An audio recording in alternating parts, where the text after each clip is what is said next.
సచివాలయాలు దరిద్రాలయాలంటూ, సచివాలయ వ్యవస్థే దండుగా అంటూ, సచివాలయ వ్యవస్థలో ఉద్యోగులు ఎవరికి పనులు లేవంటూ టీడీపీ ఎమ్మెల్యే కోన రవికుమార్ అనుచితమైన వ్యాఖ్యలు చేశారు. అవునులే, చదువుకున్న వాళ్ళకైతే సచివాలయ వ్యవస్థ గురించి తెలుస్తుంది, రాజనీతి గురించి తెలిసిన వాళ్ళకైతే సచివాలయ వ్యవస్థ యొక్క ప్రాముఖ్యత తెలుస్తుంది. చదువు సంధ్య రాని, పొలిటికల్ నాలెడ్జ్ లేని వ్యక్తులంతా కూడా రాజకీయాల్లోకి వస్తే వ్యవస్థలు ఇలాగే ఉంటాయి, వ్యవస్థల గురించి ఇలాగే మాట్లాడుతారు. ఏపీలో 15,000 పైనే గ్రామ వార్డు సచివాలయాలు తీసుకొచ్చి అందులో 1,34,000 ప్రభుత్వ ఉద్యోగాలు కల్పించి ఒక్కొక్క సచివాలయంలో 10 మంది ఉద్యోగులను నియమించి గ్రామ స్థాయికి పరిపాలన తీసుకువచ్చిన జగన్మోహన్ రెడ్డి తీసుకువచ్చిన సచివాలయ వ్యవస్థపై నోటికొచ్చినట్లు మాట్లాడుతూ విషం చెమ్మటం ఇది మంచి పద్ధతి కాదు అని టీడీపీ ఎమ్మెల్యే కోన రవికుమార్ గారికి ఈ వీడియో ద్వారా తెలియజేస్తున్నాను. ఎందుకంటే సచివాలయ వ్యవస్థను ఎలా వినియోగించుకోవాలో తెలియకపోతే రాజీనామా చేసేసేయాలి మీ ముఖ్యమంత్రి, మీ ఉప ముఖ్యమంత్రి, మీ ఎమ్మెల్యేలంతా కూడా. సచివాలయ వ్యవస్థను ఏ విధంగా ముందుకు తీసుకెళ్ళాలి, గ్రామ స్థాయిలో పరిపాలన ఎలా అందించాలి, గ్రామ సచివాలయ వ్యవస్థలోని ఉద్యోగుల చేత ఎలా పనులు చేయించుకోవాలి తెలియకపోతే రాజీనామాలు చేసేసేయండి. అంతేగాని ప్రజల వద్దకు వచ్చిన పరిపాలనను మళ్ళీ వెనక్కి తీసుకెళ్ళిపోయి 10 సంవత్సరాలు వెనక్కి పరిపాలన తీసుకెళ్తాము అంటే ప్రజలెవరో కూడా మిమ్మల్ని హర్షించరు. ఎందుకంటే నోటికొచ్చినట్లు మాట్లాడటం చాలా ఈజీ, కానీ వ్యవస్థలలో సంస్కరణలు తీసుకురావటం చాలా చాలా కష్టం. ఒక సంస్కరణ తీసుకురావాలంటే, వ్యవస్థలో మార్పు తీసుకురావాలంటే దాని వెనకాల ఎంత కష్టం ఉంటుందో ఆ తీసుకొచ్చిన వ్యక్తికే తెలుస్తుంది.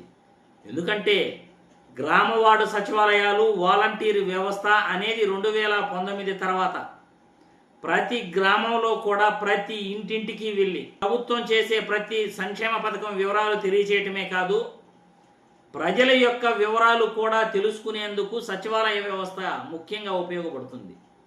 గ్రామ స్థాయిలో ప్రజలు ఏ కష్టాలు అనుభవిస్తున్నారు, వాళ్ళు ఏ పంట వేస్తున్నారు, వ్యవసాయంలో వాళ్ళకి లాభ నష్టాలు ఎలా ఉన్నాయి, వాళ్ళ జీవన విధానం ఎలా ఉంది, వాళ్ళ ఆరోగ్య పరిస్థితి ఎలా ఉంది, దగ్గర నుండి సచివాలయ వ్యవస్థ ద్వారా చూడగలిగే అవకాశం ఉంటుంది. మండల స్థాయి వ్యవస్థను గతంలో ఎన్టీఆర్ గారు తీసుకొస్తే గ్రామ స్థాయి వ్యవస్థను జగన్మోహన్ రెడ్డి తీసుకొచ్చాడని చరిత్ర పుటల్లో లెక్కేసుకోవచ్చు ఆయన పేరుని. అటువంటిది సచివాలయ వ్యవస్థపై, సచివాలయ వ్యవస్థ యొక్క పనితీరు తెలియకుండా నోటికొచ్చినట్లు మాట్లాడుతూ సచివాలయ వ్యవస్థను దండుగని చెప్పేసి సచివాలయాలు దరిద్రాలయాలు అంటూ నిన్న కోన రవికుమార్ జిల్లా పరిషత్ మండల స్థాయి సమావేశంలో ఆయన మాట్లాడాడు. దీనిపై వైసీపీ జడ్పీటీసీ నాయకులు, ఎంపీటీసీ నాయకులు ఆగ్రహంతో ఆయనపై తిరగబడ్డారు, అక్కడికక్కడే నిలదీశారు. దేశంలోనే గర్వించదగ్గ సచివాలయ వ్యవస్థ గురించి కారుకోతలు మాట్లాడితే మేము ఊరుకోము. 1,34,000 ఉద్యోగాలు సచివాలయ వ్యవస్థలో నిరుద్యోగులకు వచ్చాయి అని గుర్తుపెట్టుకోండి.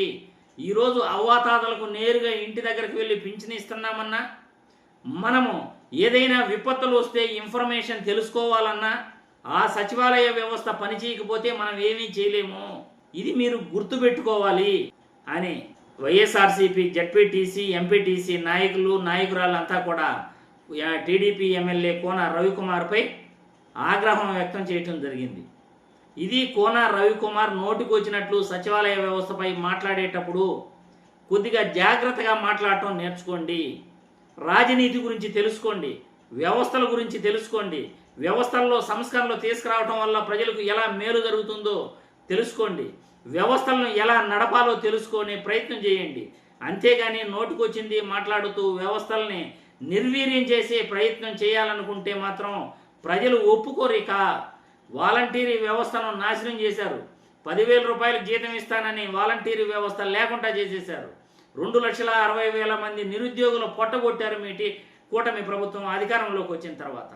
ఇప్పుడు సచివాలయ వ్యవస్థపై కూడా నోటికొచ్చినట్లు మాట్లాడితే ఇక ప్రజలు మిమ్మల్ని చూస్తూ ఊరుకోరు అని నేను ఈ వీడియో ద్వారా తెలియజేస్తున్నాను.